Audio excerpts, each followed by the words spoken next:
Hello and welcome to Let Us Farm. So today we are talking about the video I shared, which I asked what is really the problem of the catfish in that video. A lot of us here tried actually to answer what might likely be the problem of the catfish, and I also asked what is the solution to prevent that from happening again. So these are things that we're going to be talking about in this video. What caused this, how to prevent it from ever happening again in your farm. So now, if you're having any other problem in your farm, all you need to do is to do a video of this problem and send that video to 081-353-48909. So when I look at your video, I will be able to help you solve your problem free of charge. By no means we are not collecting any money from you or asking you to join any group. There's no WhatsApp group. So everything we do in life like this, and try to help anybody that wishes to learn. So if you're having any problem, like I said, do a video and send it, and I'll be right back to discuss this.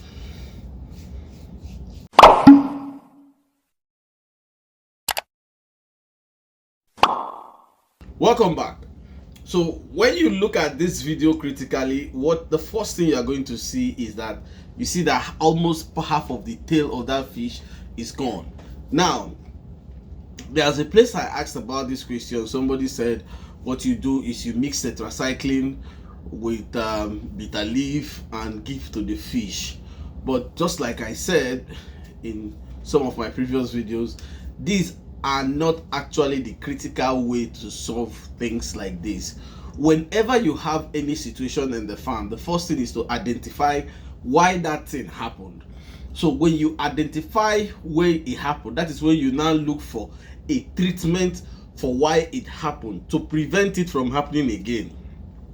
But if you don't know why it happened, but you just believe that giving it something that someone has said somewhere that cures something is the solution to that, it's just a way of somebody wasting his time. It's just like somebody taking paracetamol when you are having typhoid fever, because there is some element of this in it, and you decided to, sometimes it leads to many people dying of not knowing what actually killed them. So having said that, when you look at this fish critically, the first thing you notice is that that tail region is already gone. Some people will call it fin rot, but the question is, what leads to all this? Now, what leads to this is just cannibalism. Now the question is, what makes your fish to cannibalize? Yes, fishes are natural predators. They eat anything they see in the pond. Once they can kill that, they can eat that thing, they eat it. They don't care what it is. That is the truth about catfish. But the question is, what makes your catfish to cannibalize? One is poor feeding. So you as a farmer, you believe that your fishes get to a certain level, you start feeding them once in a day. This actually triggers cannibalism because they are hungry and they need to eat, and you are feeding them once, and most of them don't even eat in that once. What you have told them is, hey, fend for your food. In that process, any fish that has any little injury, from that injury, once they taste blood, that is the end of that fish. Every other fish will rush that particular fish as if you have thrown feed for them. They will make sure that, and if you look at this fish, it's an attack, meaning that it had injury there that led other fishes to attack that place. Now the next question is, what made the fishes to have injury? One of the critical things that makes fishes to have injury in the pond is overstocking. When you overstock your fish, you may not even know, because most times when I tell people you overstock your pond, they don't seem to understand me. But the implication is that when you overstock your pond, at the time of changing water in your pond, remember these fishes, they have bones like this on their fins. If you are changing water and these fishes come in close contact with each other, this bone they have can actually tear the skin of any of the fishes. Now when it tears that skin, after the water is done and you add new water, there will be tricklets of blood coming out from there. When other fishes are hungry, they see it, it leads to an attack. Boom. Again, it may not necessarily be when you are changing water, but because you overstock the pond, the fishes feel tight. So anytime they move, they have to have body contact, and they keep running away from each other and having that body contact. That is friction. So in that process of having that body contact, you see them creating injuries on other skin of the fishes. So anytime they are a little bit hungry, this can trigger to this kind of attack, making the fishes to attack each other and then giving them this type of wound, and then leading to them trying to eat up one another. And the worst part of this situation is that it happens mostly to your bigger fishes in the pond, because the smaller ones can always run. The smaller ones don't have any body, any skin that will touch the other ones, but the bigger one are trying to squeeze in their big body, and that gives them the injury that you see that leads to attack. So you can see that is a layer of things that happens to trigger things that brings to all those situations. And this is what I want people to understand. It's not when you just hear about something, boom, you start pouring bitter leaf water. It's not the best.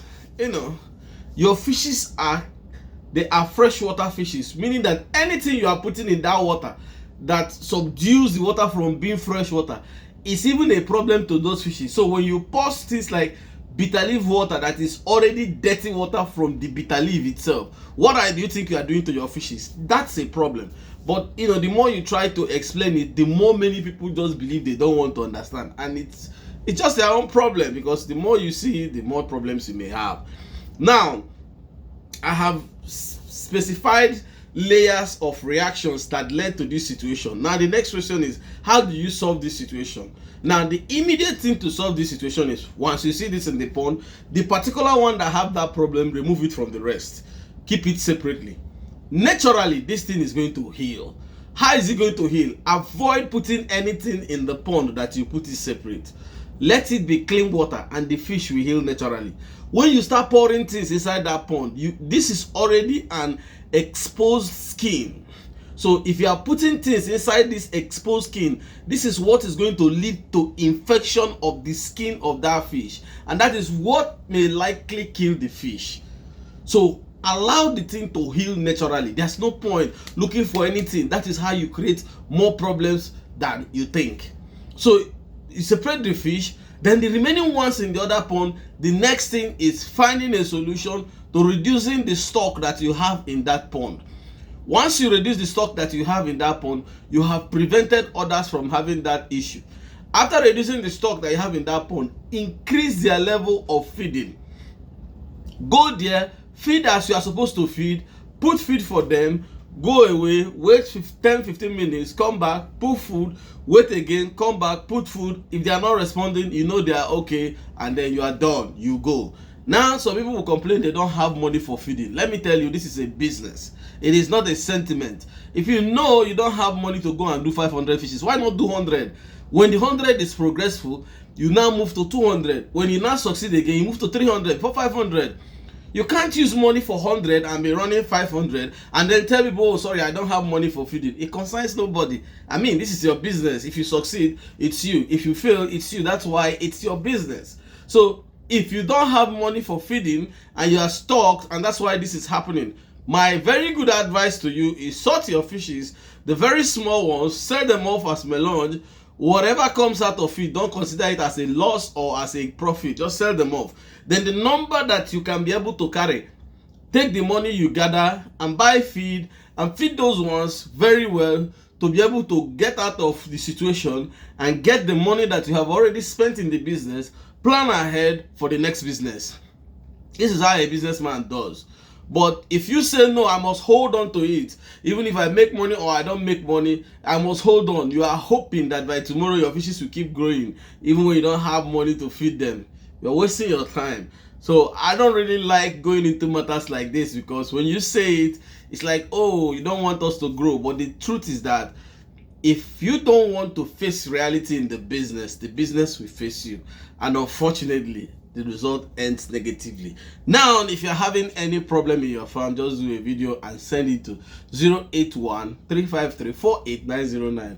And until I come your way next time, my name is Emelefon Oge of Leros Farm. Keep farming. It's a way of life. Don't forget, if you have any questions, comment, use the comment section, and I will be there to answer you.